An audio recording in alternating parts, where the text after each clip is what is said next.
Strangers in the Wood is an actual play series drawing elements from gothic fairy tales and 80s fantasy and sci-fi action and horror films. As such, a list of content warnings will always be made available in the description.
Hello, everybody, and welcome back to another episode of Tales Yet Told. I am your most magnificent game master, Kendrick. You can call me Kendo, and you can find me everywhere online on social media. That is at Kendo Makes Films. I use they, he pronouns, and with me today are my wonderful guests. Yeah, I sure am. I'm Gus. Or August. I use he, him pronouns. You can find me on the internet at August Nobby. It's Knobbe. How long have we been recording this freaking podcast for? And I still never remember what I'm supposed to say at this part. Yeah, you got it. Where your name, your pronouns, where people can find you on the internet, and your what person you play. Oh yeah, I play the Weasel. I played the littlest guy. His name's Walter. He's just a little noodly kind of guy. Just a little guy. Also with us today is the lovely Marceline. Hi, I'm Marcy. I use she, her pronouns. You can find me on the internet at Soapy Squid, SOAPIESQUID. And I played Dakota, the biggest guy. The biggest guy. But yeah, you'll notice that there are only 3 of us today, rather than the usual 4. And that's because, well, as you, the listener, know, Dorothy's gone. Off. Forever, gone forever, disappeared, never to be seen again, took the car, took all of the money, and went to Mexico. Sunset that bitch. We kicked Hilda off the podcast, so... yeah. Well, you know. No, we did there were some creative differences, and she was really all about this running away thing, and it was like, oh, okay, yeah, cool, but, you know, together we press on. No, of course we're not. Of course we didn't. But Hilda is on her own little adventure, an adventure that you all may or may not see the consequences of. But cool, awesome. Yeah, it's crazy. Awesome. Do we have any housekeeping stuff? I don't think so. Follow us on Instagram and Twitter at Tales Yet Told. If you're a fan of this podcast, you know, it's a great place to be able to continue to get information from us, just to kind of engage with us. I've been a bit more active on the social media recently, and I just like talking to y'all. And if you like talking to us, you could either do that on Twitter, or there's an even better, quicker place you could do it. And that's our Discord server. Wow. Yeah. Don't we love a segue? It's my favorite kind of vehicle. We're literally in the Discord walls right now. We are. You can't see us. We're here. You can be in the same digital space as us in the metaverse while we record this podcast. But honestly, it's just kind of a cool place to hang out, talk about, things that you like. We do a lot of posting about Wordle recently just because the server's gone crazy, just like the rest of the world, for Wordle. That's the thing. I still haven't downloaded it, and I feel but it's a website. You can just go to it. It's not an app. It's just a website once a day. Just go to it and do it. I just have a tab open on my phone that is Wordle. First thing you should do. I'm being peer pressured right now. First thing you do in the morning. My sheriff officer taught me not to do this. You should. First thing in the morning, just like wake up. Wake up your brain. Yeah. Grab your phone, open up Wordle, do the daily puzzle. It's the only way for you to feel alive anymore. All right. Ever seen people posting weird colored blocks? Now you can do the same. Yeah. Don't you want to be a part of the in crowd? Yeah, that's what I thought. But yeah, we do more than post about Wordle. We also talk about other stuff, especially Yeah, we do. Especially talking about this podcast and like reviewing us on iTunes and I'm sorry, it's Apple Podcasts now. Apple Podcasts and Spotify is another great way to engage with us and let us know how you're feeling about the show and everything. So yeah, please do that. iTunes. I'm sorry, it's Apple Podcasts. It's not iTunes anymore. Freaking boomer. What? Wait, aren't you older than me? I am. Whatever. Yeah, I'm young at heart. All right, old man. Okay, that's enough of that.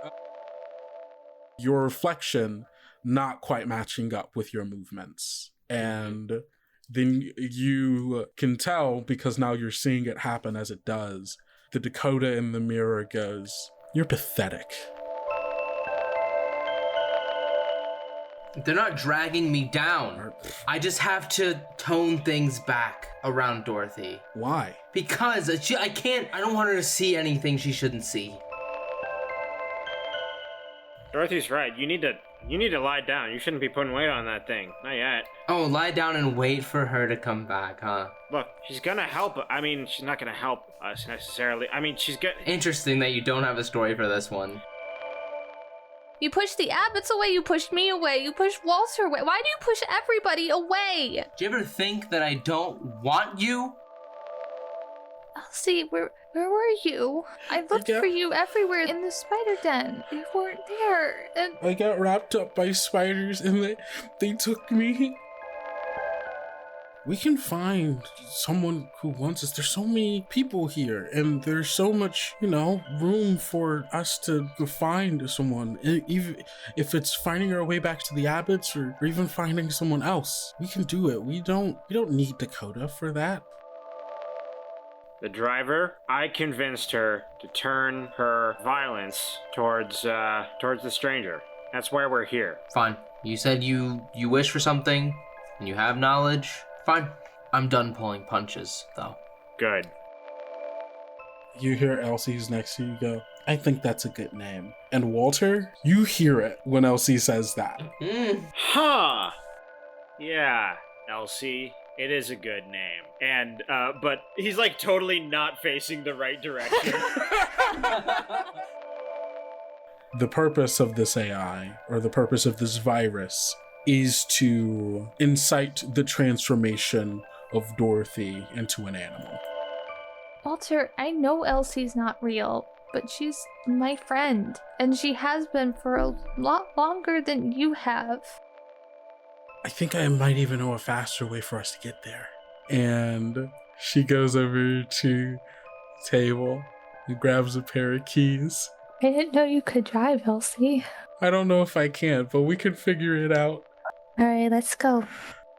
Our camera fades in, looking in through the large glass window of the motel room that you all are staying in. The kind of deep brown and kind of golden brown curtains are slightly drawn. We can kind of see through the space between them. There's a bit of glare on the glass from the rising sun that filters in through the window. We zoom closer, moving through the window into the room, and we see a passed out woman on the main bed. She's wearing a leather jacket, high-waisted jeans, and boots. She's got blonde hair. She's got long blonde hair kind of spread out across the pillows of the bed. She doesn't seem comfortable as she's just kind of lying on her back, arms to her side, legs like slightly like kind of spread, just like kind of laying down. Her eyes are wide open, and she breathes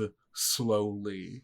So slow that we barely see her chest rising and falling from the breaths. Not too far away from the bed, we see Walter curled up on a pillow that's been laid on the floor right next to the bed. And our camera continues to move in and to the door just to the back of the room to the left, and moves in through the keyhole, and we see as light kind of filters in through it and underneath the door into the bathroom. It's dark, and we see Dakota lying in the bathtub. They're using their jacket as kind of like a blanket or like cushion, or maybe even as a pillow to keep comfortable. The break sword laying against the wall next to the tub within arm's reach. Which one of you do you think wakes up first? I think probably Walter.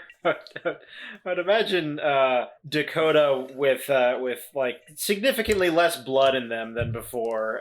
Maybe needs a little more time to rest. So yeah, I think Walter gets up first. All right, Walter, your eyes kind of flutter open as the morning light comes in through the window, and you are you're awake. You get up, you kind of look around for a bit. You see that you're still in the motel room that you were in yesterday. Another day where you haven't just been moved in the middle of the night, no waking up in a trunk. But you get up and you start to look around, and you notice that the kind of area where Dorothy was laying is gone. Her jacket's gone, her pumpkin's gone. She's not there. I think his first reaction would just be to, I don't think his first assumption is that she has run away. I think he, looks around, a little bit outside the room, and then out the window, like seeing, where is she? Yeah. This kind of seems like you're taking a gander. Yeah. I guess that is a move. Do I have take a gander? I do. Yeah. I feel like I've never used that. Well, here you go. You get to use it now. Let's take a gander. You take a long, hard look around. Describe what you're looking into. Seems like you're looking into where Dorothy is. So roll plus noodle. That's a 7. A 7. Okay. On a 7 to 9, your GM. Ask your GM 2 of the following questions. One answer will be the truth, and the other a lie. I'm going to ask what happened here recently, and what here is not what it appears to be. What happened here recently? What here is not what it appears to be. The answer to what happened here recently is Dorothy and Elsie aren't here, obviously. As you get up and look around, you're trying to see signs of you're trying to figure out if they're in the building and if they are not, right? You kind of look around, you notice that her jacket's not here, her hat's not here, she's left nothing behind, the pumpkin's gone, all of that. And your first thought is oh, maybe she went to the bathroom, maybe she's with Dakota or something, and you go over to the bathroom. You can already tell from underneath the door, lights aren't on in there. You can also see the keyhole, there's no light coming through there.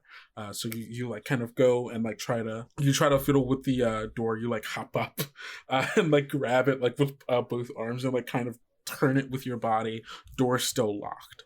So you're okay, probably not in there. You kind of look around, and then that's when you notice there is a letter on the table with the bullet that came out of Dakota's leg on the table. And almost immediately, you're she ran away.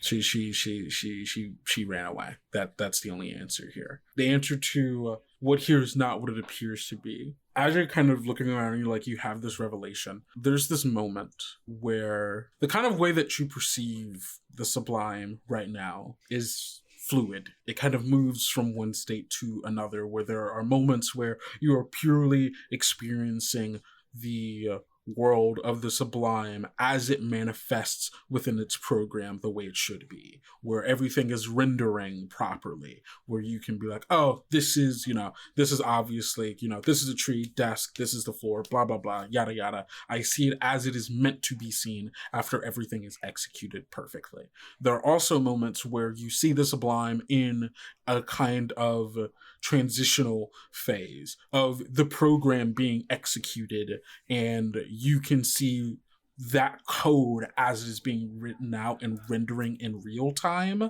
in the form of like wireframe and code and like lights blurring. It's very weird the way, and it's fluid. Sometimes you see one, sometimes you see the other, sometimes you see both, and you have some vague control over it, but sometimes it moves in and out without you having to like put effort into it, if that makes sense, or without your volition. And in this moment, as you're kind of looking around, that transitional shift kind of happens where you like look around, and I'm imagining like you almost kind of read the code of it like in a wave where it's the like parts of it as it like kind of like in that kind of scanning motion that like you see the world rendering around you in real time, and you notice something feels off about the code in this room, almost as if it's not the same room that you were in before. And so you're not sure, did Dorothy leave or were all of you move?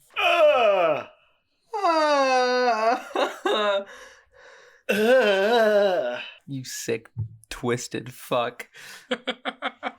Okay. He knew that Dakota was sleeping in the tub, right? Yeah. Yeah. Okay. They had locked themselves in the bathroom before you went to bed. Yeah, that's what I thought. So I think he grabs the letter, doesn't read it, and runs to the bathroom door and starts pounding on it. Gotcha. Do you grab the bullet as well, or just the letter? I do want to grab the. I'm wondering about. I'm just like thinking size wise. Yeah. What is what is feasible for a weasel to do? You can wrap the letter in the bullet and like carry both. Yeah. That's good. Let's do that. Yeah.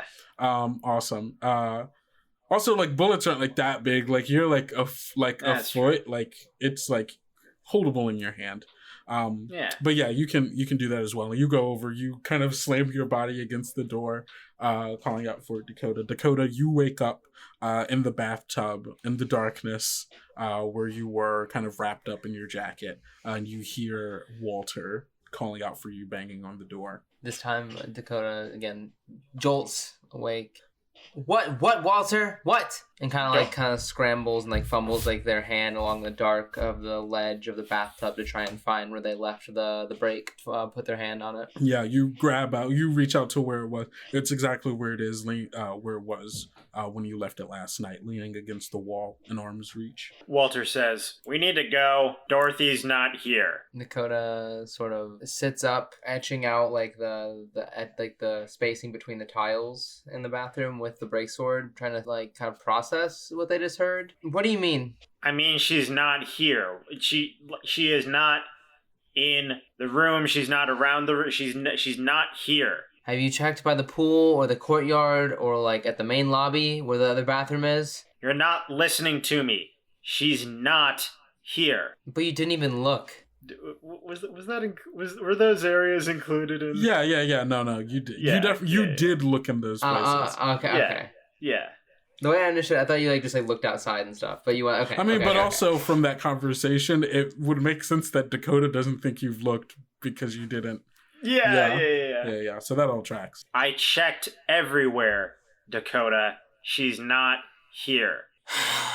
And there's silence in the room, and I imagine all Walter hears for a minute or two is some like fumbling in the tub and like the clacking of the brake on the tile flooring, and then you hear the doorknob click, like the lock and opens up, and Dakota looks down and She couldn't have gotten far. Check the parking lot again. Should we wake? And he kind of like doesn't say Brittany, but like gestures with his head over in her direction. As you gesture over in her direction, she like rises up at an angle, like bending at the waist, like just like rises up, kind of like a vampire or like Frankenstein. Yeah, sure.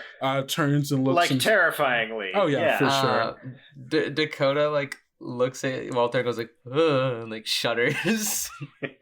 She left something.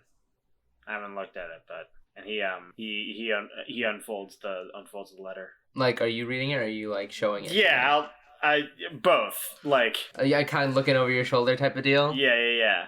Or, like looking just over you, I guess. Yeah. Walter, you unwrap the letter. It reads, "I hope you get a better sister next time, Dorothy." Dakota steps past Walter and walks out the door of the motel room. You head out of the motel room.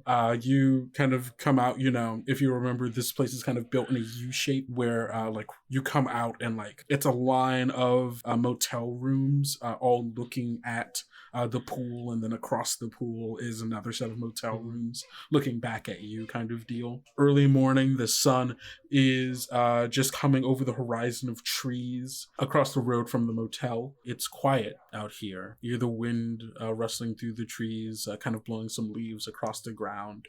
You see that there is a woman with a custodial cart knocking on one of the doors of the rooms, like across the pool from you, and enters into it to start like early morning cleaning for some of the empty rooms. But you don't see Dorothy. Dakota, I imagine like, using the brake sword as a cane, sort of makes their way across the parking lot to that room and just opens the door and walks in. It's across the pool, around the pool. But yeah, you go over there. You just like open the door, walk right in. You catch the lady as she is taking off a pillowcase. And she's like taken by surprise as soon as you open the door. You see she is in whatever the uniform is of this place. I'm imagining it's like a green button down and like a kind of like a smock kind of deal. She has her hair like tied up in a bun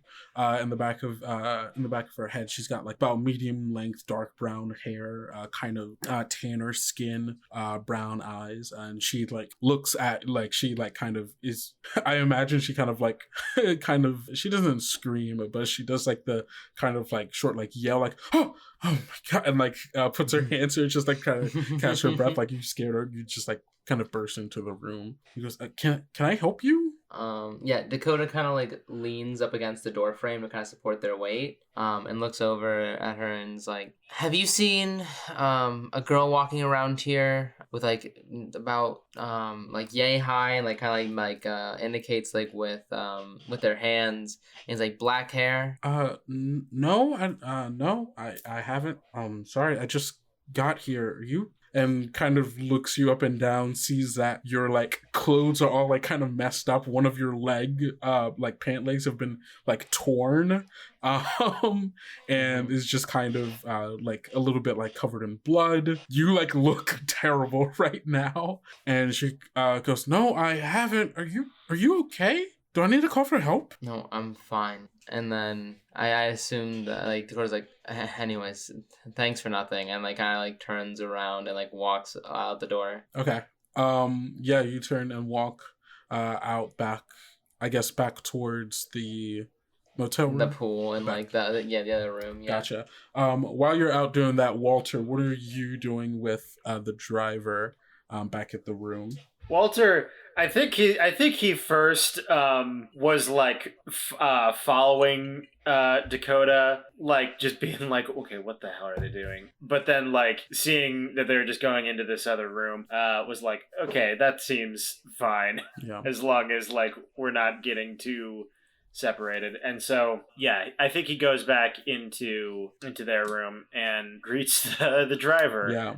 And I think you see that the driver, she is like already like up and like kind of looking around, having like taken in all of the information. You see that she's over by the table, kind of looking around, and like turns back to you as you're walking in. She goes, "The keys are gone." Keys? What? Keys to the What car. keys? You're gone. Wait. The girl probably took them. Oh no. Oh no. Oh no. That's not good. What should we do? Need to find her. Oh no. Oh, she has the car. Oh, she is a child. She is a child, and she is driving a car. Oh, Does she know how to drive? Okay. No, I'm gonna guess no. Well, that's annoying. Yeah. I would.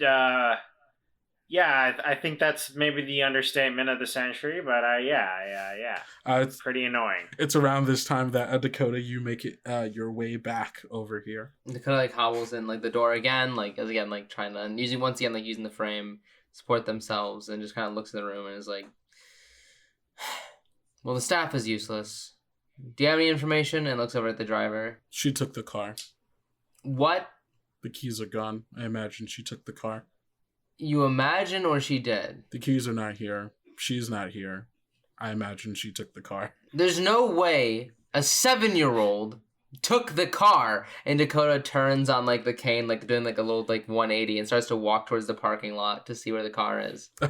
Yeah, Walter follows. Yeah, you start living out towards the parking lot along with Walter and Brittany, and the three of you like get out to I'm imagining the U kind of breaks in the middle, and like that is the like path that leads out to the parking lot, like out behind the motel, and you all go out there, and you can very plainly see that the red Pontiac Firebird is not here. I imagine there's a few seconds of silence, just like being like, and then Dakota like looks back to them and goes, "A 7-year-old took the car!" Yeah. It would seem Yeah, so. she took the car. Hey, this is bad. I'm just gonna say it. This is really bad. Oh, you think? Yeah. What do we do? Will we have to go without her? No, that is not an option. Okay. We have to find out where she went. Well, chances are she probably went to town. It's not terribly far from here. Okay. So it seems like a good place to start. Yes. Assuming she didn't crash. Yeah. Great. Yeah. Great. Yeah. Great. Oh God, did she even drive on the road? This is a good question. I look around for like if there are like tire tracks not on the road. Yeah. Look, I guess give me another gander check. You know. Okay. Oh, we have our cameras on, so I'll just hold up those babies to double sixes. That's a 12. Double sixes. Ask your GM 2 of the following questions, which they will answer truthfully. No more lies for me. Yeah. I think I will do a good little what happened here recently, and I'll do a what should I be wary of? You go out to the parking lot. You're kind of looking around, and you do see where the Firebird was. There are there are tire marks as whoever was reversing the car went a little too hard on that reverse, and you also can see a car that's behind it with a broken front end, as if it had been crashed into. And then you see those tire marks weave, turn, head out of the parking lot, and then you see another set of tire treads making the turn onto the road, not in the direction that you came in from, going further down towards the area where the big tree was, if you remember that. What should you be wary of as as either the three of you or just you kind of go off and go to the main road and look to see what's going on in the direction over there? You see smoke rising in the distance. Not the near distance, further off, in the direction towards the tree. Sure. Well, I think Walter just points this out to everyone else and just says, "Well, good news, bad news. Bad news is there's a 7-year-old driving a car. Good news is I don't know. Good news is we have a vague idea of where she might be. So... She's not driving the car. Not currently. Yeah, okay. By that I mean the car is destroyed. Yeah, okay. I do not know by what means, but it is destroyed. Maybe we find the car. Dakota looks at them and is like, well, I'm taking a shower first. Okay. Really? Dorothy isn't the kind to run. She finds somewhere and she sits and hides. Wherever she is, she's not moving. If the car is not moving, she's either inside of it or she found somewhere else to hide. If she's inside of it, she is dead. I'm sorry. Yep. I'm sorry. Is Dorothy typically the kind to steal a car? I'm saying this might be a bit of an exception to her normal sort of behavioral patterns. Do you think maybe this could be a time-sensitive issue? It kind of like moves some like rocks back and forth with like the break sword. And she made her choices. She's 7! What are we gonna do? Start running on the highway? I can get us a new car. How long is that gonna take? She looks over to the parking lot, and there is so you see that there is this blue, like kind of like pale baby blue Ford Escort that is like not terribly far away from you all. It's very nondescript. It's boxy. It's got that classic metallic frame. It's kind of small, 4 doors. It's really just the most basic car you can think of. And she looks over towards it and says, a couple of seconds. Dakota's still moving pebbles back and forth. After a second, kind of looks up and smiles and goes, okay, but I'm driving. You see the driver goes, that is my job. I have my permit, and Dakota like pulls out like their wallet, and they have their driver's permit. Give me a grift here. I don't. That's a -3. Yeah, you don't have grift, so -2, and then whatever your mush is, which I guess is -1. Oh, I'm so fucked. Maybe not. Who knows? Escalators. Eels. What'd you get? That's a 2. Ooh. After the -3 or before the -3? I prefer not to Okay, answer. gotcha. Wow, really did get eels. Okay, cool. So, you say that to her, and she kind of looks at you for a moment, kind of narrows her eyes a little bit, and says, okay, have you ever hot-wired a car before? I'm a quick learner. Okay, I will teach you. Yes! Don't forget to mark experience for this failure. Failing upwards. Like every white man. This is the kind of character growth we've been needing in this podcast. Mm-hmm. Dakota learns to hotwire a car. Yeah.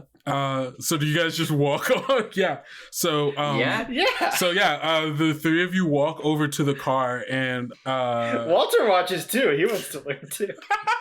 So good. The 3 of you walk over to the car, and she at first like tests the door and says, the door is locked. When the door is locked, there are 2 ways to get in that will work basically every time.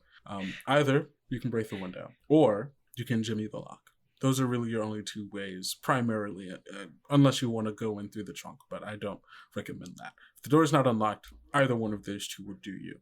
Luckily enough for us, we don't have to break this window. And she goes into her pocket and pulls out this key. It's like a black, it's got like a black, like rubber kind of head to it, and it's like a blank fob, like no ridges, just like flat metal. And she sticks it into the keyhole for the car, and it like slides in perfectly. You can almost hear as if like ridges are like molded into the key as she puts it in and just turns it. You hear the click of the door unlock. She takes the key out, and you see it has ridges now, and she opens it up and motions for you to get in. Yeah, I mean, I assume Dakota probably sits in the car. Yeah. Cool. And starts like adjusting like the seat as like they sit down. Mm-hmm. Awesome. You sit down, Walter. What do you do after seeing this happen? I think it just hops in the car. I think it just like hops up maybe on like the dashboard, and then like for sure. Yeah. You have Okay, Go for it. Part of me imagines Walter as like one of the little hula girls on the That's super cool. I like the idea of you like curling up like right on the edge of the dashboard and like kind of looking over the edge and down as like they get to work. Yeah, and you do that, and then she like kind of like kneels down and leans in, like kind of like over your lap a little bit, and to like kind of look into the space and says, "Okay, and from here there are a couple of different ways we can hotwire this car. Two of which are going to be the most useful to us. We can either, or I suppose I'll give you the choice. Would you either learn how to do it very quickly, or would you like to learn how to do it manually?" Which one's more reliable? Doing it very quickly. That way. She hands you the key that she has just molded out of the keyhole. Dakota looks at it and hands it back to her as like manual. There's this brief moment of pride that you see she takes where she kind of takes the key back, smiles, like a very like small smile, and then pops and then like goes like kind of like bumps like a panel underneath the steering wheel, and she walks you through how to hotwire this car. I don't know how to do it. I'm not going to explain how to do it on a podcast for sure. All right, listeners, you want to see? You'll see the headlight wire, and next to that, two above should be a yellow wire. I don't know if that's true. That might be true. I have no idea. But yeah, she kind of walks you through. She like kind of starts to do it, like do it all the way through, like walking you through, being like, this is the, like she explains the whole process of like, this is what this wire goes to, this is what this wire goes to. So you're going to cut this wire and this wire, and then you're going to put these two together because then it's going to do this. Like she walks you through the entire process, and she stops right before like doing the thing that will like turn the engine over. And then looks to you and says, "Do you think you got it?" Yeah, I think so. Okay. And she like kind of like holds the wires out for you to take. Dakota like leans the brake kind of in the little slot where the seatbelt kind of sits, and leans forward and takes the two wires and puts the active ends together. Okay. You hear the engine start to like crackle and spark to life. It turns over, the car turns on. All of the lights and stuff as it comes to life. The driver smiles at you and says, "There you go." And she gets up, goes to the other side, opens up the door, and sits in the passenger seat. As like Dakota like was like pushing the wires together, Dakota just like as hearing the engine like sort of like, you know, rev up and start, Dakota just like under like the breath is like, sick. I think Walter under his breath is like, sick. So yeah, you're at the wheel. Yeah. Does Dakota put a seatbelt on? This is a good question. Better. Safety first. I don't think Dakota puts a seatbelt on. Fair enough. The driver doesn't either. Walter doesn't because he's a weasel. This is a little tiny like booster seat just for Walter. Just for Walter. Awesome. Is there a cup holder that might be perfect size? That'd be pretty good. What do?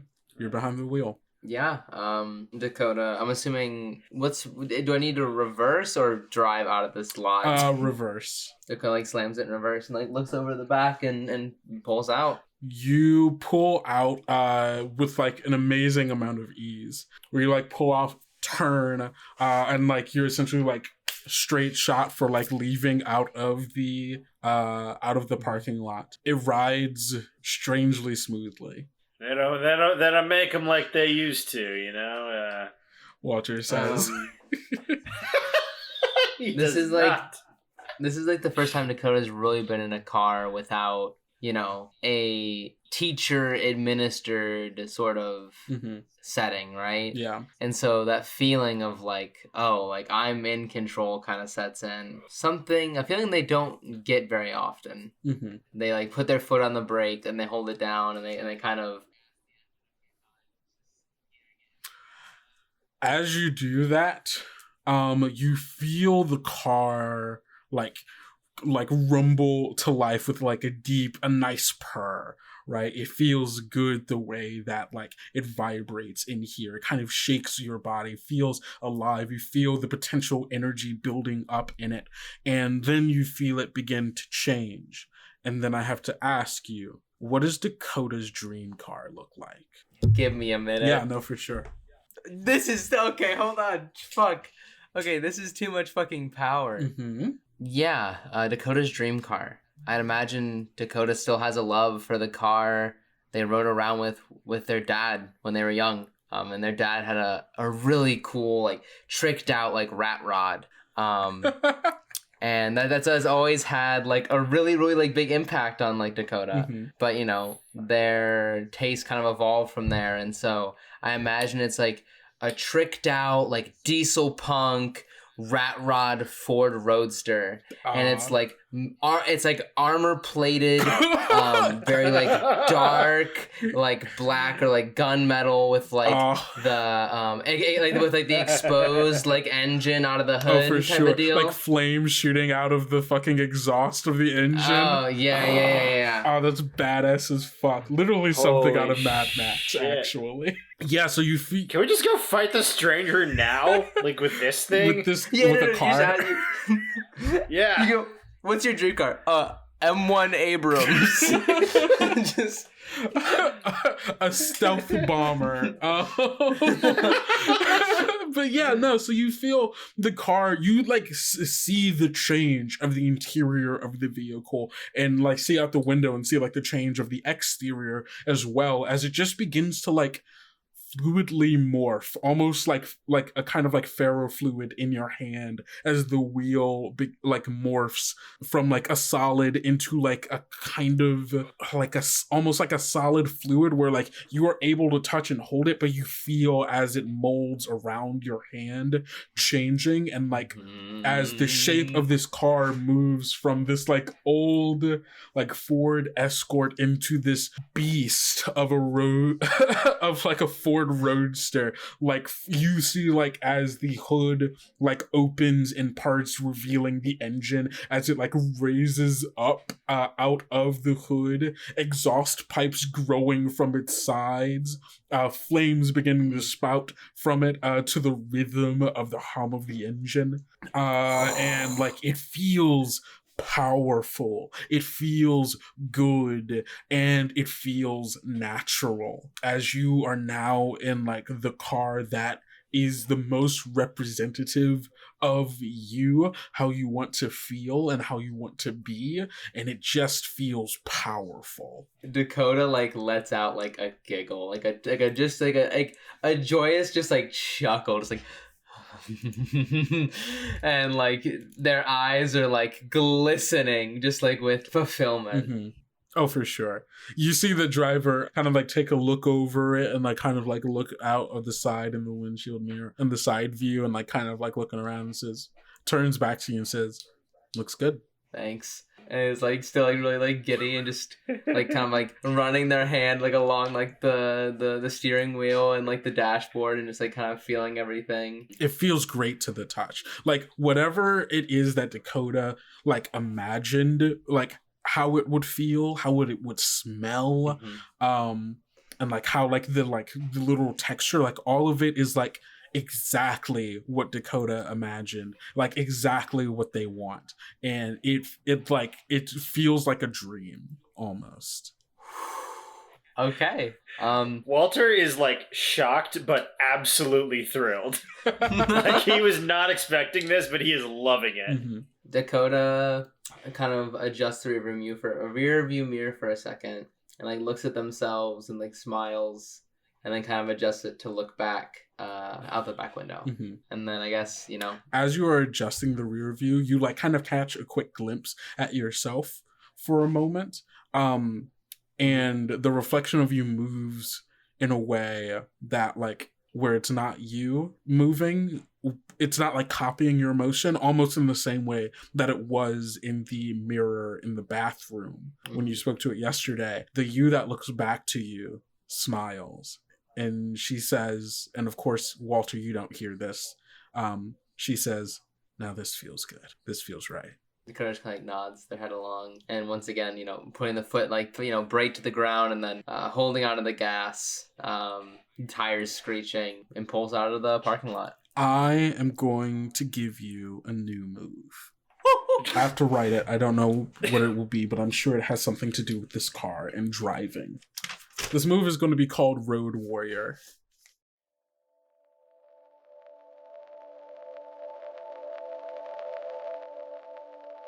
Hello, friends, it is I, your friendly neighborhood ghost, Kendo, the GM and host of this podcast. And this is where I stopped doing that voice. Thank you all so much for listening to the podcast. It means absolutely so much. I really can't put it into words how much it means that you take time out of your busy schedule to listen to our humble little podcast over here. It really means a lot.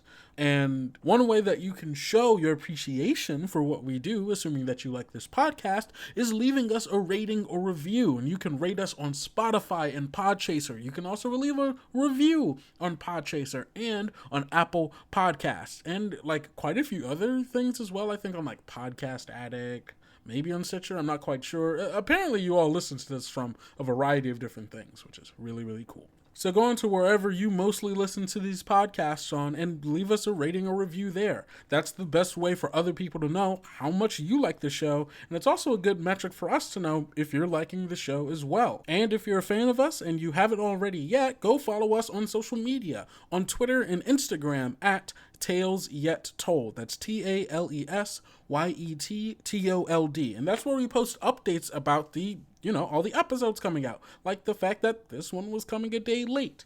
Or, character art. We share some of that and we just like interacting with you. Another place we like interacting with you, our brand new Discord server. You can find the link to our Discord server on our Twitter page and also in the link pages that you can find in the bios of both of our social media pages. The Discord server is a slowly growing group, but it is a great group. We are already starting to plan events like doing a weekly character building kind of event. We also want to do a watch party of Treasure Planet, which might be happening next week. I'm not super sure, but you know where you can find out? Come into the Discord server. Boom, bam, that's a plug.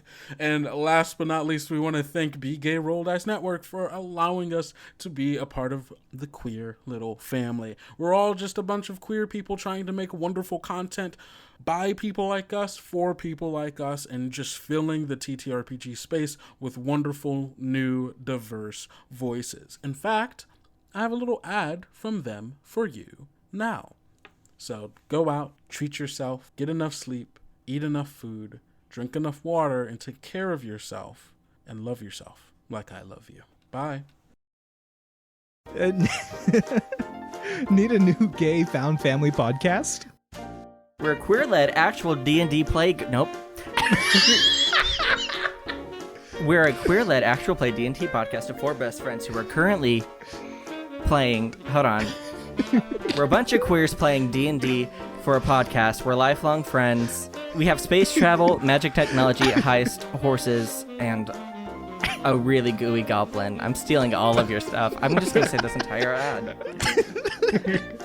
We have great bonus content with the first episode of each arc available for free. In the entirety of the first arc, the Bone Rattlers.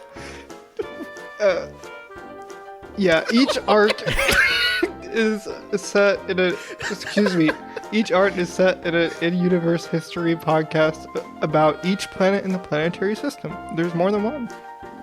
We have a bunch of episodes available for binging and wonderful characters to fall in love with and hate, including some jank horses.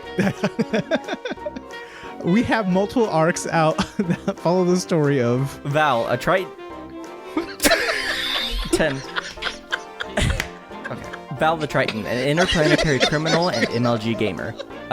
Horse rider extraordinaire. Xerxes, a murderous demon that likes to wear dad hats. And sometimes rides a nightmare horse. Patches, a part-time old lady, full-time ooey gooey cyborg goblin, and her trusty rusty steed, Horus. and Adam, the small boy technomancer, and their journey as they grow and discover the truth to their pasts. I was gonna be mad because I didn't do a character voice, and then I was like, no, I did. Magic Dagger. If the true treasure isn't friendship, I'm gonna be mad. I'm gonna be mad. If treasure true, friendship bad? Okay, so we're back. I've made the move for Dakota. Holy shit. It's wild. This is great. People who are familiar with Dungeon World, another Powered by the Apocalypse game, might recognize some similarities between this move and another move. Are we gonna ever create a Twitter thread of the new moves we've added? Oh yeah, I think that's actually a good idea. I might do that. I'll probably do that. By the time you're listening to this, it's happened. I've done it. But yeah, I like that idea. We can do that. Take a look at him, boss, please. Take a look at him. Big sick. Okay, cool. Do you want to read this move for us, Mercy? Oh boy, do I. It's a big old mouthful of tasty. Mm-hmm. All right, hold on. All right, Road Warrior.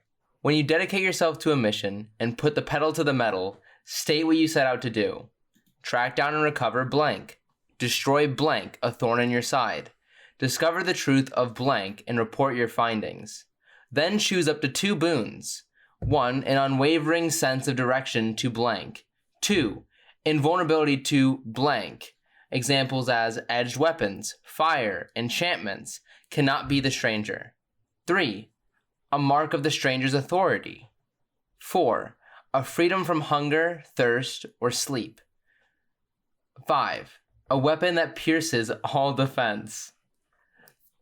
The GM will then tell you what vow or vows is required for you to maintain your blessing. 1, wrath, forbidden, suffering those who wronged you to live. Pride, forbidden, listening to those who are weaker than you. Avarice, forbidden, letting that which you want escape your grasp. Sloth, forbidden, allowing yourself to be distracted from your mission. Greed, forbidden, taking any amount that is less than what you desire. Wowie! Oh boy! That sure is some stuff. That is a part of a complete breakfast. Yeah, it is. You're basically like a dark paladin now. You're like a blackguard paladin. It's pretty badass. So I'm excited. Just like sitting like back into the scene again. You are sitting in your what was it called? A rat road? Road rat? Something? Rat rod. Sorry. Oh my god. I'm sorry. You're sitting in your you are sitting in your Ford Roadster Rat Rod diesel punk Mad Max beast of a car. The engine humming at the perfect frequency. Fire shooting out from the engine exhaust. Walter, you're curled up on the dashboard of the car, just having experienced this like huge change in the physical structure of this vehicle. And Brittany, the driver, sits next to you, a smirk on her face as she kind of looks around, loving what you have built, and turns to look at you as you put the pedal to the metal. And I have a question. Do you use Road Warrior? Yeah. Big sick. So, dedicate yourself to a mission. Which one?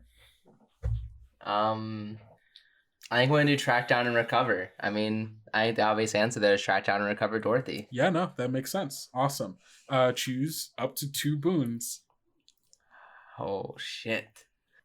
Now, can I ask you to describe what a mark of the stranger's authority would imply?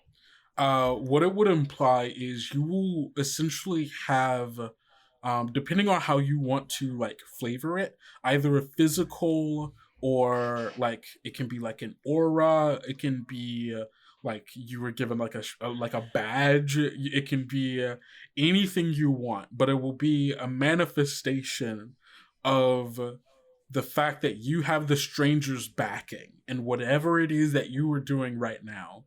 And so people, especially people who have like an implied authority, so like, you know, cops, like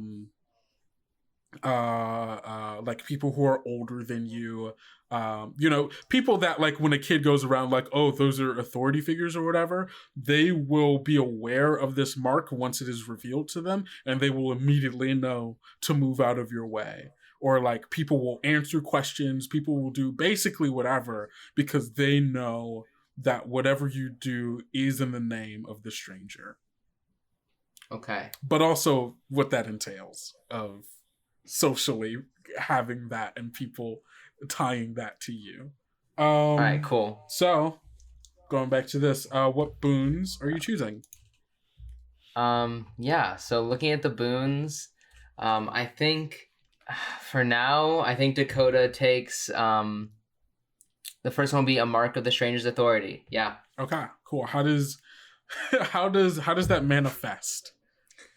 I think that manifests in several ways. I think something that's iconic to the stranger that Dakota notices and envies to a degree is his voice. I think that especially when trying to like demonstrate to like people outside of like the like sphere of like where they're engaging. So like I feel like it wouldn't be used as like as much like if you're just having a conversation, but like you can tell that Dakota's voice is deeper, like just in conversation. Yeah. But when it comes to displaying and making sure people know who they're talking to, you can tell that there is something that links this person to the stranger. That's badass. I like that.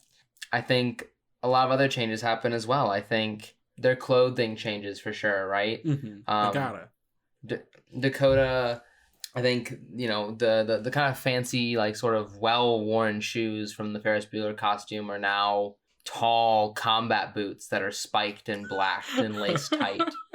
I think Dakota's pants are like the classic like yellow plaid like punk pants with like straps and belts, belts covered in studs, maybe two belt like you know, a belt that's full of studs and a belt that has like the bullets around it, right? And there's like this sort of like straps dangling along the side, and then I would assume just like a very well fitted like just black t-shirt like tucked in. And then on top of that is a nice well fitted black leather jacket covered in spikes and studs and various like bands that, you know, Dakota obviously admires. On the back is a sort of like head of a hyena that is like black and white. In itself kind of has like a bit of a mohawk,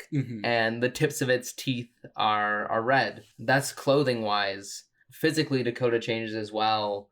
We see Dakota's hair is now more of like a modern take on the classic like 80s punk mohawk. It's not necessarily straight up, but it is reminiscent of something like that. Yeah. Looking down like at their arm, like Dakota's right arm, you see a sleeve of tattoos sort of like grow into their skin, and there's various images throughout the Sublime. I'd imagine a few things you see is like the shadowy figure of the stranger kind of rapping through trees. You see Rose inside of her nest, and her spiderlings like crawling down the forearm, and a few of them like onto the hand of Dakota.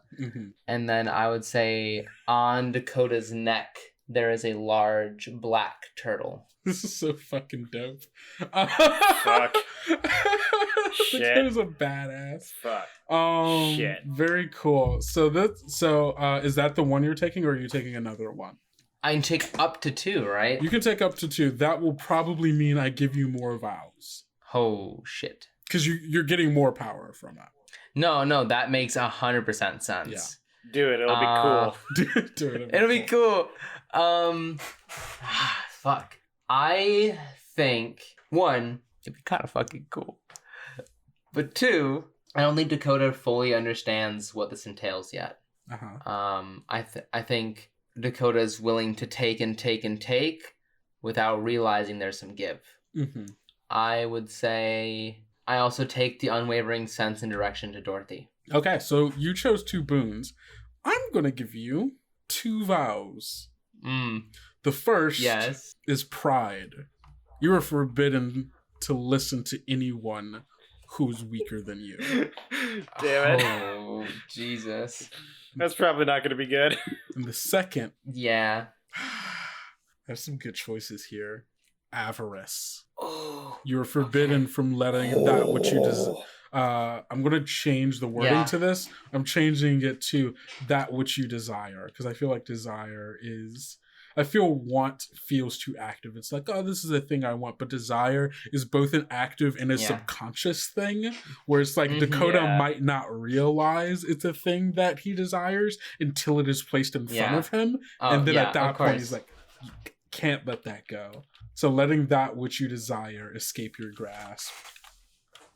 Yeah, of course. That's fucking insane. Sec. So those are your two. Walter, you watch as this physical change happens. As Dakota puts the pedal to the metal, you feel the delay as you hear the wheels start to burn rubber on the black pavement of the parking lot. You feel that energy start to build up as the car wobbles back and forth, its rear wheel drive like building up all of this intensity. And then you just feel as all of it is pushed into you have to like physically hold on to the dashboard as the car goes shooting off like a bullet out of a gun. And as that happens, it's almost as if all at once a transformation takes over Dakota, almost in a wave, where you watch it like start from their fingers like and move up their body. You see as the tattoo grows along their arm, as the jacket changes, molds, darkens, and like becomes more form-fitting. You see as like their shoulders broaden a little bit, like almost if the and like the muscle tone of them like starts to like define a little more. They seem more fit, more powerful, despite like their body not changing that much. It's almost more the tone definition almost accentuates what might have already been there. And you see as the jacket like changes, his shirt changes, the shoes start to grow along their legs, becoming leather, darkening, straps almost unfolding out of the boot and then strapping around and like almost tying themselves. The pants like knit themselves closed, dye themselves black, and become strapped in by these studded leather belts. And like you see their hair like kind of floof out a bit as well. And there's just like this feeling of intensity that comes out as you all start speeding off out of the parking lot and down the road. What does Walter think as all of this happens? Walter's immediate thought is Walter's immediate thought is this is not good. Mm-hmm. Oh yeah, for sure. Especially because you recognize along their arm the form of the stranger in the tattoo. Yeah. I think right now Walter has recognized. I won't say recognized what has happened, because I don't think he's seen this happen before. Mm-hmm. But I think he is recognizing, okay, the stranger is doing something here, and I think Walter is just like, and Walter knows he can't really do anything right now. And he also knows that they need to find Dorothy right now. Mm-hmm. So he's kind of just... I think Walter is planning. I think Walter is thinking towards the future and trying not to worry about the pretty not good thing that has just happened. Oh, for sure. Awesome. Yeah, you all go speeding down the road in the direction that you all like saw the tire tracks kind of turn off into, and down towards the smoking column rising above the trees, in the direction of the large iridescent tree off in the distance.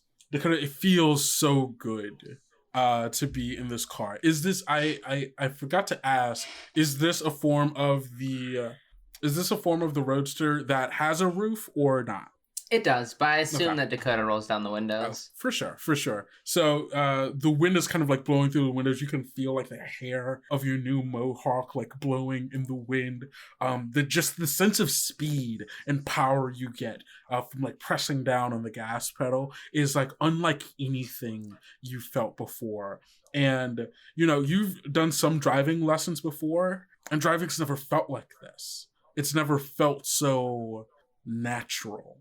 You've never felt so much in control, probably over anything in your life. There's this moment where I think like as you're like holding on to the wheel and as you're like going down and you kind of move, you don't like fully like, turn the wheel, but you kind of move it and you feel the car like move in perfect unison with you. And like you like kind of can kind of move back and forth and you like almost like weave in and out for a little bit, like just kind of like getting the sense of it.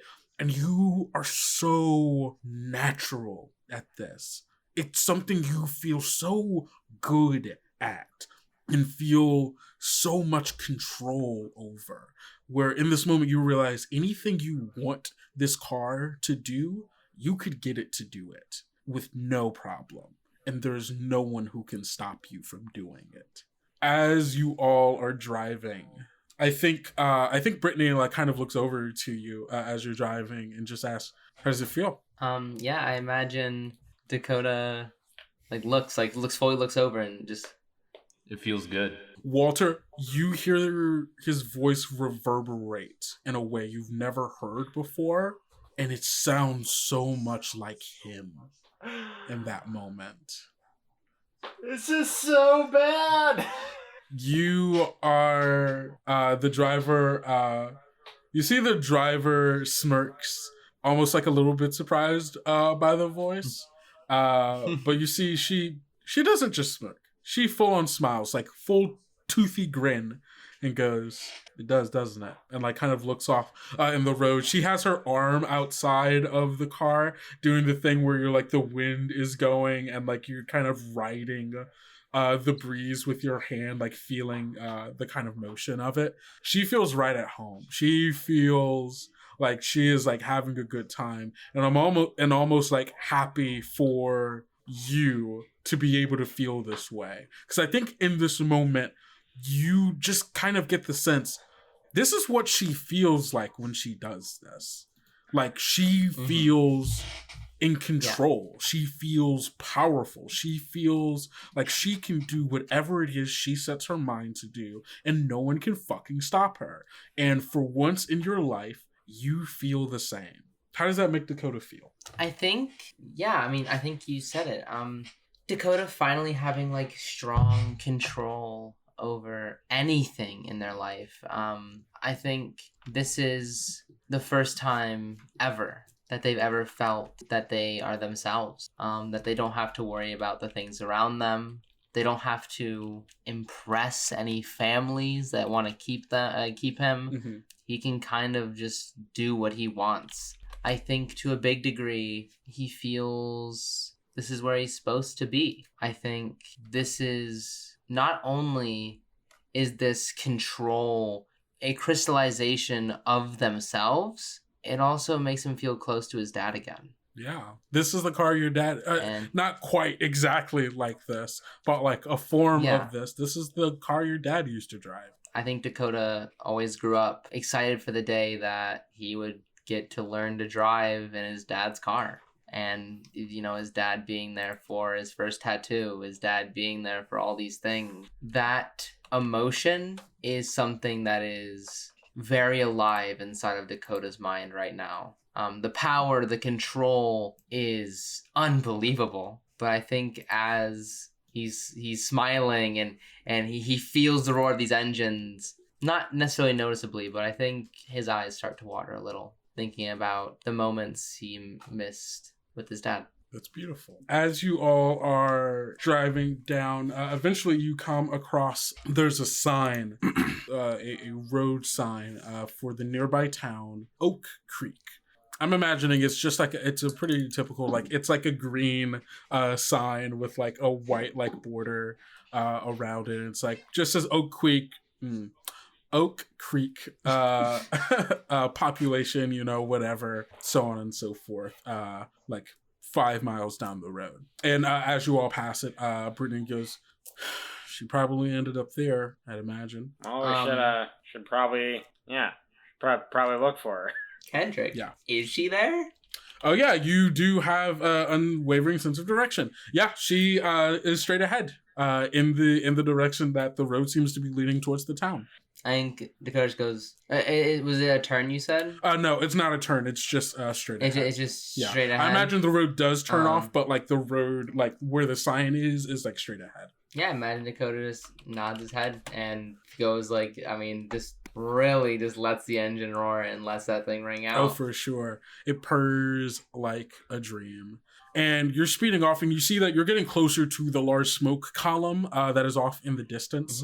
And eventually, like, as, like, I'm imagining, it's kind of a country road, so it does, like, kind of, like, wind and weave through the woods here. And eventually you do just hit, like, a straightaway. And up in front, a bit down the road that you're heading for very quickly, you see that there is a block at the road. And what is blocking the road is a derailed train that has seemingly come off of the tracks, has like crashed into the trees, flipped, overturned, and like all of the cars behind it have overturned, and it is a mess. You hear sirens off in the distance, and you see like cop cars, ambulance, fire trucks, and all that kind of stuff. Out here working through the rubble, like trying to see, who it is they can help. And it's completely blocking the road from whatever is on the other side of it. I imagine as they get close, Dakota, still going almost full speed up to the point where they get to that blockade, slams on the brake and turns, kind of skidding out, facing the driver's side door towards the blockade, and almost like as it like is stopping, like walks out of the car. Ooh. And starts walking towards the blockade. It feel like you've never done this before. This is such an incredibly dangerous maneuver. You do it with the utmost of ease. Like, there is, like, no difficulty to it. It is almost as if this is, like, a practice stunt that you have done, like, 50 times in rehearsal with, like, wires and stuff to make sure no one gets hurt kind of deal. It just does exactly that. And you, like, you essentially, like, step out, and the momentum of the car continues to carry, and, like, you almost don't have to walk out of the car as the car just keeps moving, and you just, like, slide right out of it. Walter, you're hanging on for dear life.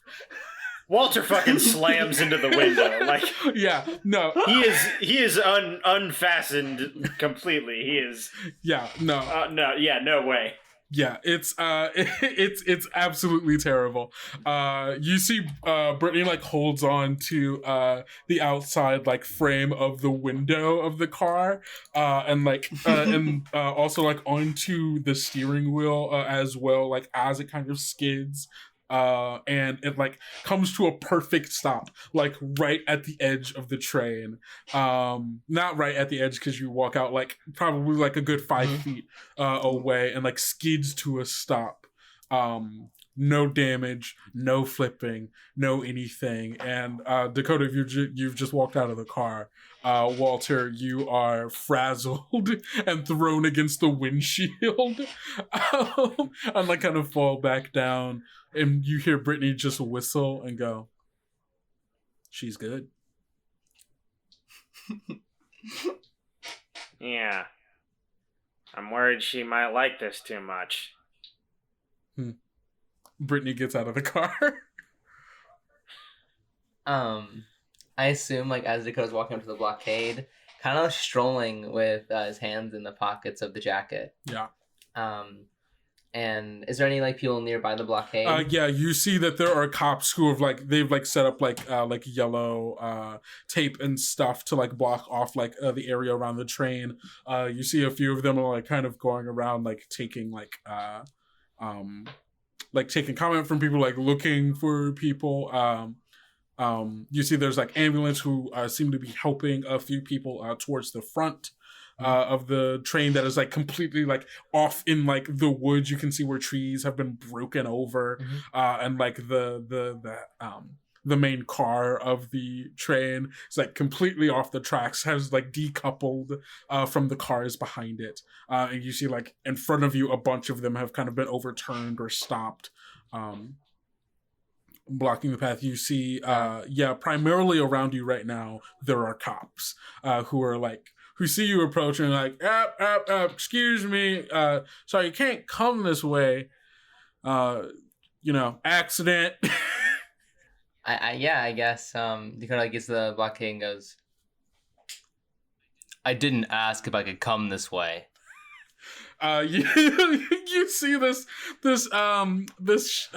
cop who's like a good maybe like half a foot taller than you, kind of look down, and you see he was about to put up a thing, like he was about to put up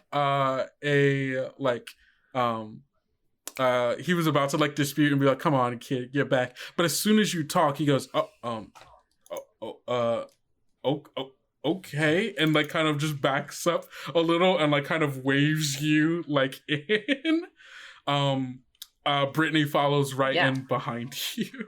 I imagine like Dakota like walks into like the main like group of like all the cops are kind of like rattling about. I imagine like kind of talking like kind of like trying to figure things out. I imagine.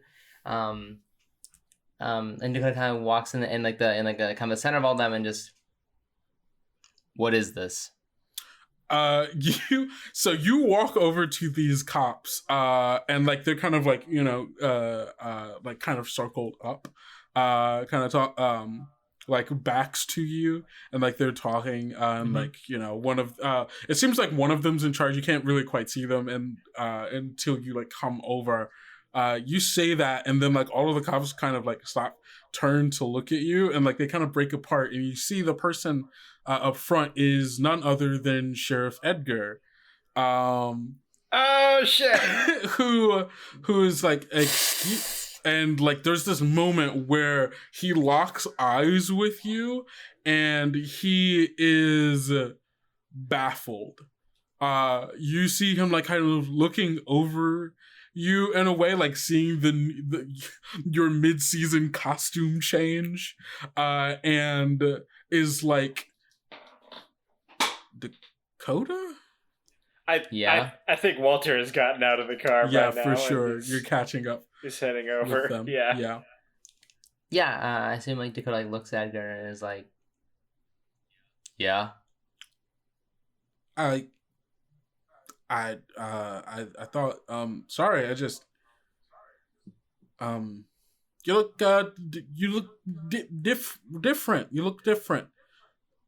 And you see kind of like is looking over you like he's like truly can't take in like or can't process what he's seeing. And then Walter, you like run up and you see this as well, and you see there's this moment where he sees you, Walter, and is like, what? And then sees Brittany, and then there's almost this like there's this moment of recognition where he's like, okay, she's here. And then like confusion again. It's like, what the fuck's going on? And he goes, I'm sorry, I'm just, what are you doing here? You should be at school right now. Oh, the place you sent us? Okay. No, that didn't work out. I didn't. There's like, again, this reverberation to your voice that is very familiar to all of these people, but it seems like it's taking it like Edgar like just isn't quite getting it. It's like so baffled to the point where it's like he can hear it, but he's not processing it. Where he's like he's just in shock at this point. He goes, look, I'm sorry, I didn't want. Like she, and like he like points to Brittany. She came to my house. I didn't call her. That was. Excuse me. Can we get some time alone? And he like turns to the other cops, and they all just kind of like, yep, and like heads down, like walk off. Like, yeah, there's some work we could go be doing, and like they all walk off to go do something, just leaving the four of you. And he goes, "Look, she took you. All right, I didn't have." Nothing to do with. I told you this. I told you this would happen. All right. I said he would come, all right? And that's that. Hey, Sheriff. Yes, Walter. Can you and I talk for a sec? And he like looks at Dakota, and there's like a bit of like there's a bit of sadness here, right? Like there is a bit of like he sees you, and you're like completely different from how he remembers you. But there's also like a way that you carry yourself that like he seems kind of disappointed in that, where it's like I don't want you to turn out like this. Like what is this? Like this feels wrong to him. Is like kind of like what you're getting from him. And he kind of nods and like kind of motions for Walter to like walk over to the side with them. As like he does that, Dakota kind of just put his hand on his shoulder for a second and just like, how long till we can get through here? If you want to walk around, I mean, I guess you could. I mean, moving this train, this is going to be an all day thing that we're doing here. Not going to be able to quite move through until, you know, we take care of all of this, you know. We really don't want people having to try to move around the train, getting hurt, that kind of thing. Wonderful. And then Dakota like kind of takes like their hand off out of your shoulder. There's a moment where he like stops and stares and like looks like he wants to say something, but then just kind of like shakes his head and then turns around to follow wherever Walter's walked over to. Walter, what the fuck is going on? First off, hi. Hi, hello. Good to see ya. Sorry, I didn't quite have the pleasantries after fucking. What the hell are you all doing here? And what, her? Listen. Sheriff, things have gotten big fucked up. Oh really? Since we last talked, like in absolutely insane ways, and I can't even begin to go into it. But okay. All right. Here's the gist of it. I'm at war with the stranger. Oh, Walter. Which wasn't initially on purpose, and then it kind of was on purpose after that. We met a spider. I saw God. What? Wait, Walter. Okay, hold on. Sorry. You can't just be skipping over what appears to be very large, important parts of what's going on. Last thing I heard, you all made a mess at the school, and then I got a call to go look for you all, and I did for a bit, but I couldn't find y'all, and then, you know, I was told it was taken out of my hands, in which case I assumed that she went to go look for you again, and, well, and kind of turns to look that over towards where Dakota and Brittany are all standing, like, irritated and pissed off. I'll try to sum it up as quick as possible, but this is gonna get confusing. I saw what the Sublime is. I figured out this place. What the hell is that supposed to mean? It's complicated, but here's the point. Stranger is not in as much control as he wants to be. AKA, we can win, but he wants us not to win. And that is why we are in the situation that we're in. What do you mean by he's not in... Edgar, Dorothy ran away. We're looking for her. God. Stranger sent something. She had this like imaginary friend who's... But then her imaginary friend is real. What the... Stranger made it. I'm so confused right now. Okay. All right. She's got an imaginary friend. What... Is this a bad thing? Is it... It led her away. Okay. So what? You think... And it's under his control. And Dakota? Yeah, Dakota. I think she's... I think he's offering her power. Oh, no, she can't. She can't accept that. No, she can't do that. This would be bad. Like, I get it, all right? I know I said I wanted them to, you know, find a place in this world, but that didn't mean work for the stranger, all right? I know. And that can be intoxicating. Walter, trust me, Walter. And he gets down. He says, I was not the first sheriff. You understand me? Yeah. This was someone else's job, and I was given an opportunity, all right? In so many words.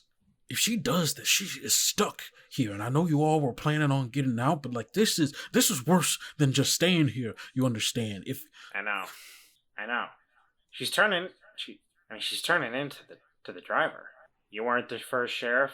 Yeah, and he like gestures over at Brittany. Yeah. He says, "She won't be the last driver unless we do something about it." Well, what's your plan, genius? You're the one who got them into this in the first place.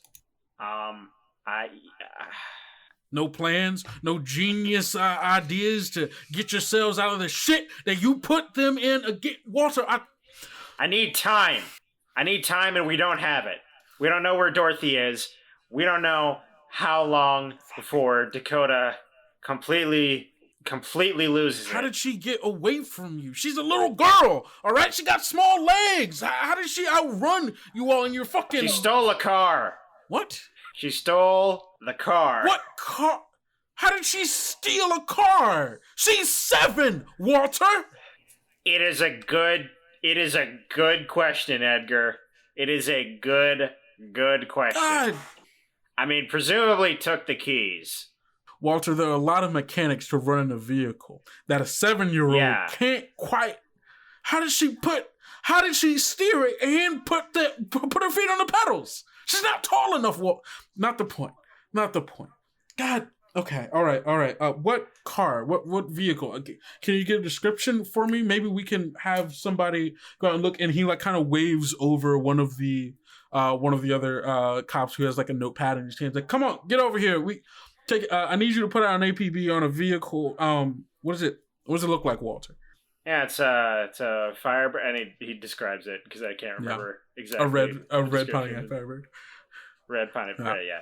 There's this moment where you like the two of you like you explain that, and then Edgar and the other cop just kind of look at you for a second, and the other cop goes, "Oh, you mean like that one over there?" And he points, and you like turn, and you see over by where the like head of like the main train car is a crushed in, like compacted, almost as if it was in like one of those trash compactors that they put cars in, like steel wrapped up against a tree. You see the Pontiac Firebird in fucking smithereens. And you see Edgar goes, we checked that car, right? Nobody's in that car. And Tom says, I don't know if we checked it. He's like, get somebody over there and fucking check!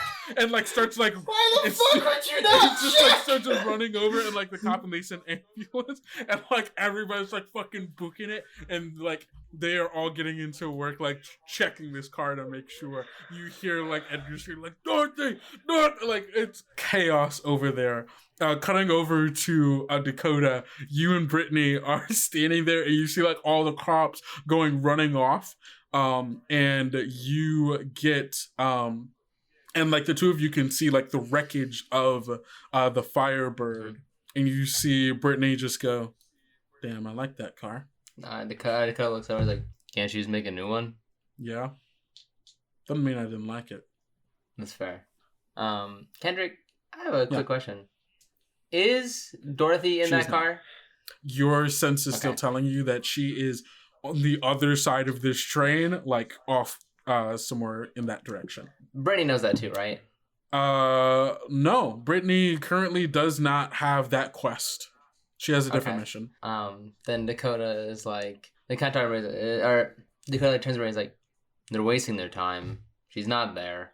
Can they just move this damn train already? Might take them a while to move, but we could just get on the other. We could just climb over and get to the other side. We're just walking around. Can we go through it? How do you plan to get through it? Can we go over it? I mean, yeah, we could climb it if that's what you mean. Or did you have something else? I mean, with the car. Oh, there was a ramp here, probably. They got a lot of blockades. You probably take the doors off of one of these and put something together.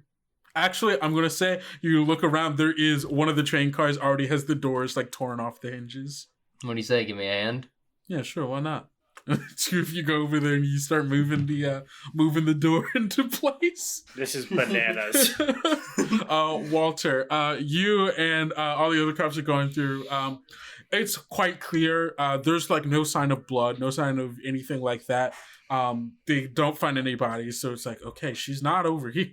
Thank God, she ain't over here. Can I add something, a slight detail that I was thinking about for like a few seconds? Sure. I know I said it was like a hyena on the back of the jacket, and that was, I think I misspoke. It's not a hyena. It's Edgar's disembodied head with the spiders and webbing, like, like all around it, and you can like see like spiders like crawling around on the art of his head. Jesus fucking Christ! Yeah, why not? So at this point, he hasn't seen it yet. Oh no, sorry, Edward, not Edgar. Oh, okay. I was like, holy shit, that's statement. No, Edward. Yeah, Edward. No, that makes a lot more sense. It is also, that's worse. It's worse. It's terrible. The amount of detail that is in this embroidery. God, yeah. Wow. Okay. Sorry, it was in my head, and I was like, that makes more sense. Yeah, for sure. Yeah, that can 100% be it. So yeah, the two of you are going to move the thing. And yeah, Walter, it's clear that there's no bodies here. Dorothy is not here in the wreckage of the car. That's good. Well, that's good, yeah. That is a start, a hell of a start, a good start, but where the hell is she? Yeah, that's a good question. All right. He turns to the other cops and says, "Put out a search for a little girl 7." He like gives the full description of the last time he's seen Dorothy. Go out, look for her. She's missing. Let me know as soon as you find out anything. Yeah, and the cops go out looking. Go out, spread the word, and they start doing their thing. Walter, you said the thing that was with her friend or whatever the hell it is. Yeah. You said he controls it? I think so. I don't know. It could be him or it could be, well, the creator. The what? The creator of the thing or what? So this guy, you're not the first sheriff. All right. Yeah. Correct. We've been over that. He's not the first stranger, or at least what? He's not the first person who has taken on that sort of role. I saw the thing that made this place, that made the Sublime. Okay. And I saw... How did you go about doing that exactly? I won a trivia game and I got a wish. Video games, you know? He sits down on the hood of this destroyed Firebird, reaches into his pocket, takes out a pack of cigarettes, packs the cigarettes, opens it, takes out a lighter and says, "All right, fair enough." He lights it and he takes his rag and he starts smoking. What else?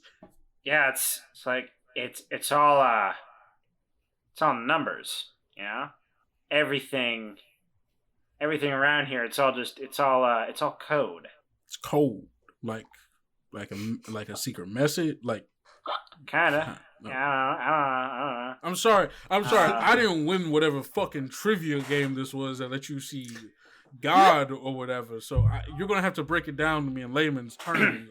It's like a computer. It's like a computer, and it's all right. So this is like a game or something, or like a. I mean, like a something like that. I mean, it's something like that. All right. But what's important is that I can see what is code and what's not. For example, I'm not code. Dorothy and Dakota are not code. You are not code. Thank God. That one over there, the driver, she's code. He turns to look at her, turns back. The most of the folks at the school code, but some of us in here are real. You know what I mean? You know, Albert told me that Dakota brought in weed. Are you smoking right now, Walter? Are you high right now? You gotta fucking tell me right now if you're high, boy. Because I don't have time for this. Nah, I'm pretty sure if I tried to smoke anything, I would die instantly. But because my lungs are not large. But no, I am frustratingly sober right now. So. It sounds like you were trying to grift him, and not like in the way where you're like trying to like get. Yeah. But you were trying to convince him of a thing that like he just does not compute with him right now.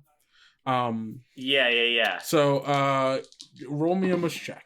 That is, what is my mush? It is a +1, so an 8. Cool. Awesome. On a grift, they'll consider it for a price. So he'll consider like hearing you out and like listening to you, and he's like, "All right, prove to me you're not high. Stand up straight, put your arms out, and you touch your nose one at a time with both your hands." I think he just does this very condescendingly, honestly. Just like, it's like, oh yeah, you want me to stand up straight? Yes.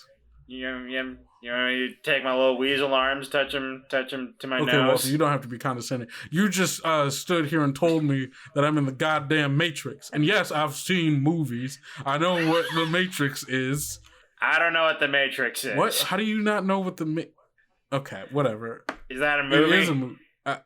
You know what? You and I have never really talked about where we come from. Now I don't. Walter has not seen the Matrix. I don't. Absolutely. Yeah, I don't think. I mean, now is really not the time to be really getting into that. The Matrix is a movie it's about people who live inside of what you were describing, a big computer, essentially, and is like living out in like some kind of simulation kind of deal. But they're controlled like by like robots. The world, it's a whole thing. I don't think the world's in there. I don't think this is a Matrix thing. World wasn't ended when I came here, at least. Walter just like kind of waves his arms at him and is like, I think you get it. I think that's what it is. That's fucking. I haven't seen this movie. Yeah, no, I get you. No, the movie is less important than the thing that it means. Okay, so you met whoever was in charge of this whole thing, or at least the person who used to be in charge. So just whatever. Okay, aside from all that, you met that person. You met the stranger. How does that have anything to do with Dorothy? Dorothy had been talking about this imaginary friend. And you know, Dakota and I, we just wrote it off. And you know, she's a kid. She's 7. When I saw the code, after that happened, I could hear her friend. It's not imaginary. It's code that only Dorothy can see. So, okay. And it wanted her to get away from us. Okay. It wanted her to, and that's what makes me think. That's what makes me think he's in charge of it. Is because when if we all get separated, that's it. We lose. Yeah. All right. Okay. Fine. Well, I got my guys on the case. We'll see if we can find her. She doesn't know her way around here, so I don't quite know exactly what she could have gotten herself into. But if things are bad as you say, we need to get her as quick as possible before something bad happens, I guess. And then you hear in the distance cring, boom, boom, of loud metal clanging, and you turn and you see Dakota and Brittany have just finished putting a second door against the roof of one of the overturned cars, and making a ramp essentially to kind of go over it. Dakota, you and Brittany just finished doing this thing. The cops has stayed out of your way in order for you to do what you need to do. And yeah, you finished making your ramp. It was finished, and I assume the little chit chat is still going over at the car. I assume Dakota, kind of wanders over there. Does Dakota gesture for a cigarette from Edgar? Does he? I think Dakota does. Yeah. Honestly, like this whole image I've been picturing of Dakota during this change this whole time. It's been weird to picture him without a cigarette. Like 15. Yeah. Yeah. I mean, but still, the whole. No, I mean, whatever. Right. 15-year-olds.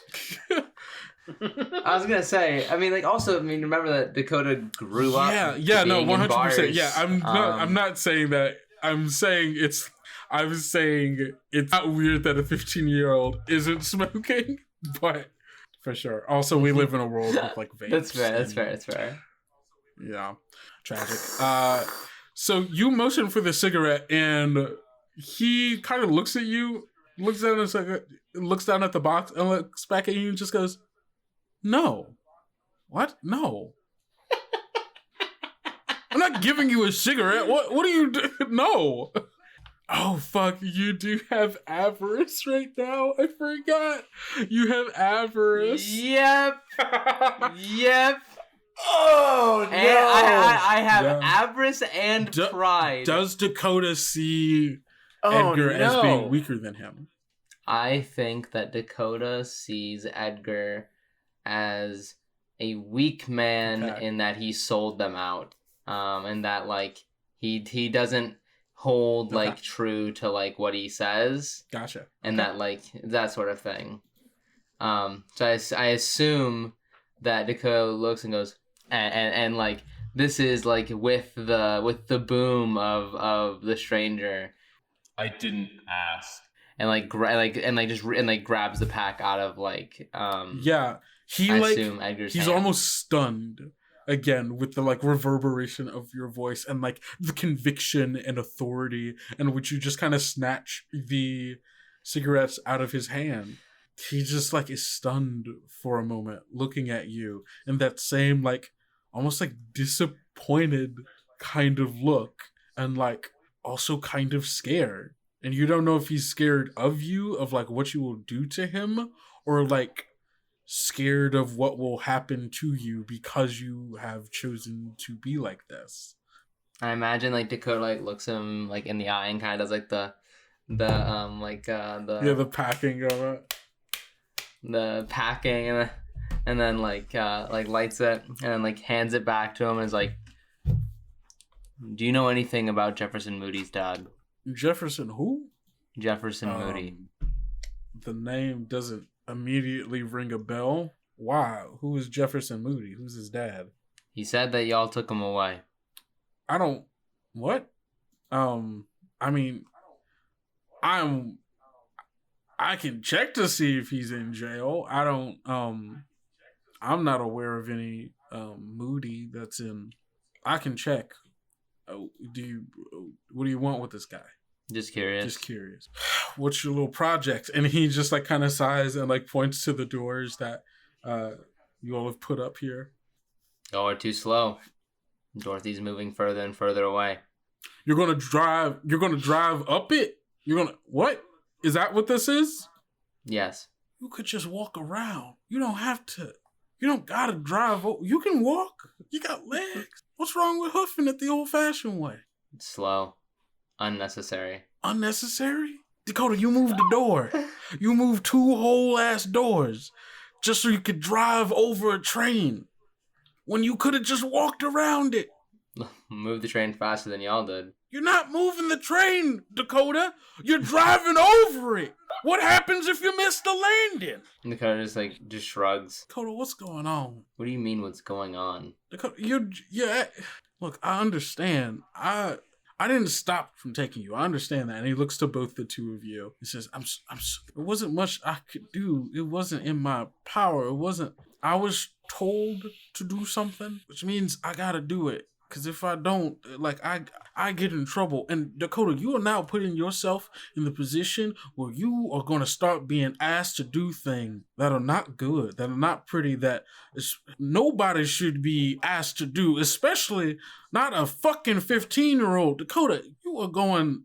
I'd rather be asked than told to do something. And it seems like you have a good idea of what it's like to not have that option. Dakota, the stranger doesn't ask. Even though it sounds like an ask, it's not an ask. If you keep doing this, you won't have a choice. You understand? It may feel like you're in control now. It may feel like you're powerful now. It may feel like you are doing what you want to be doing right now. But give it time.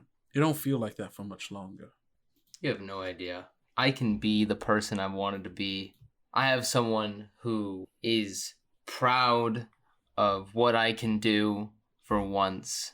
I can craft myself the way I want to. You have no idea what that means. You don't know me.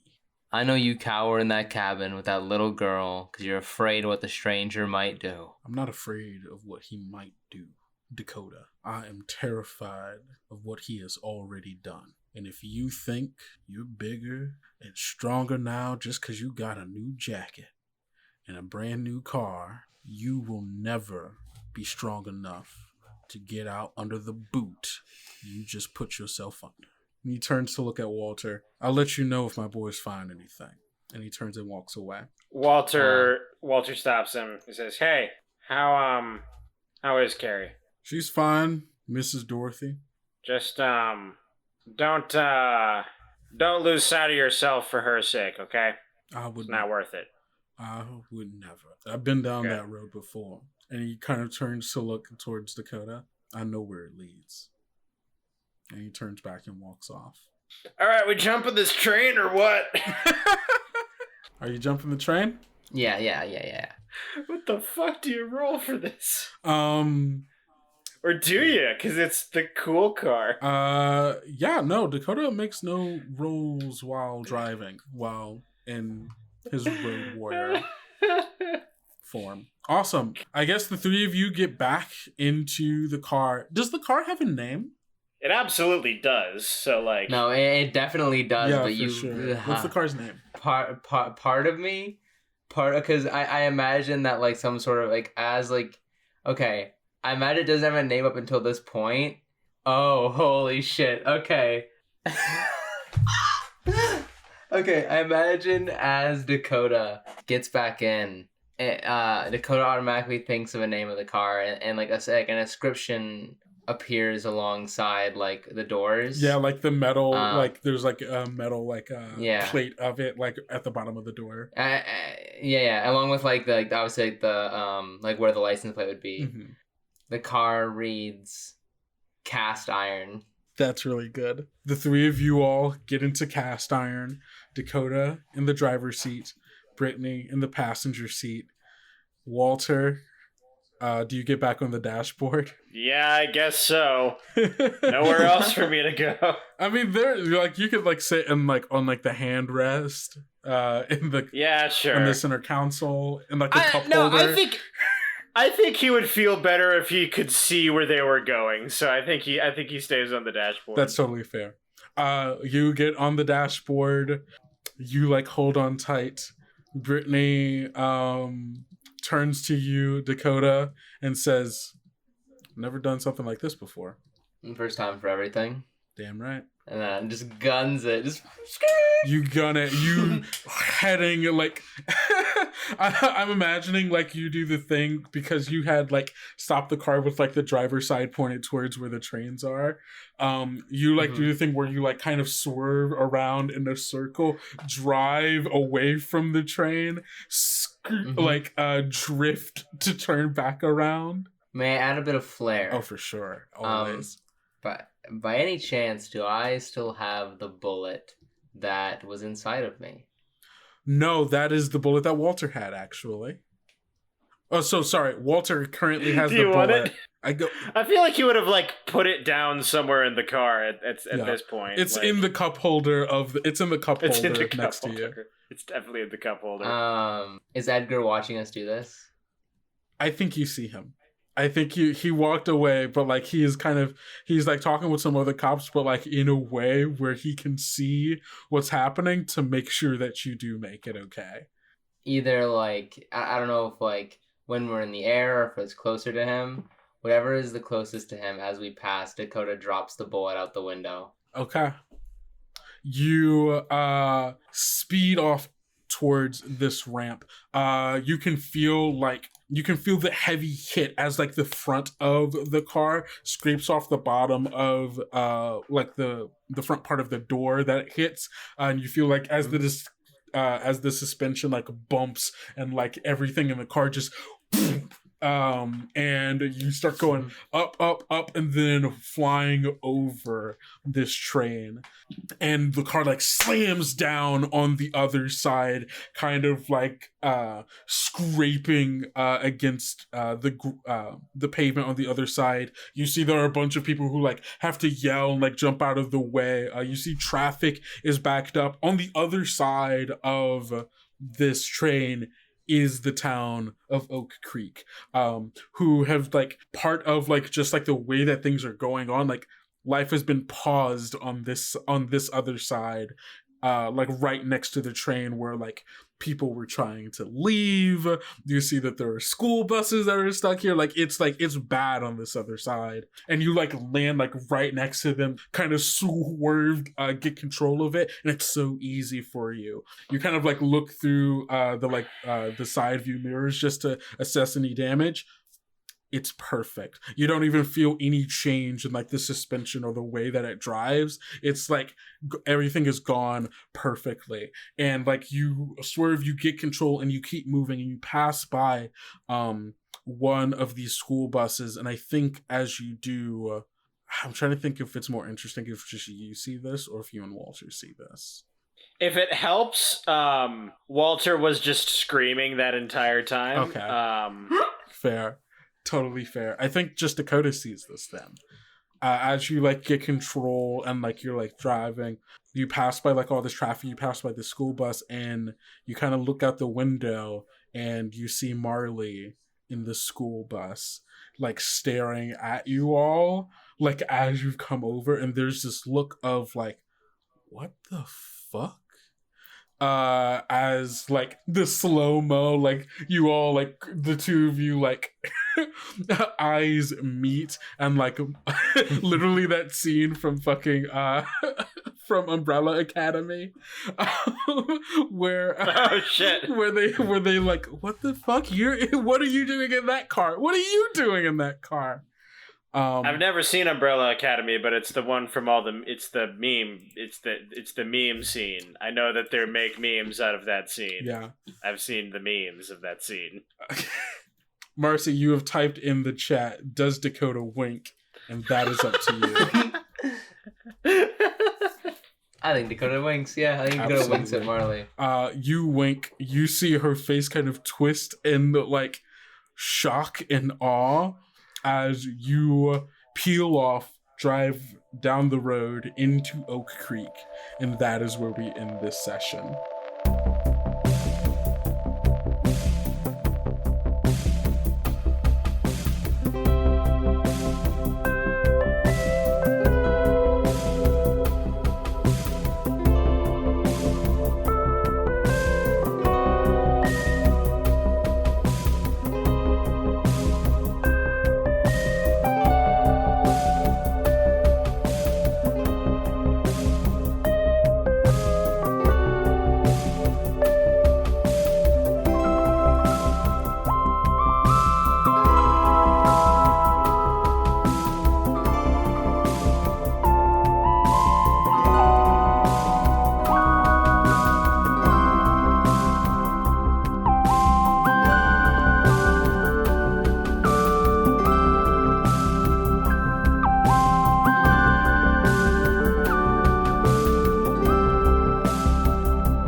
Be gay. Roll dice. An LGBTQIA actual play podcast network.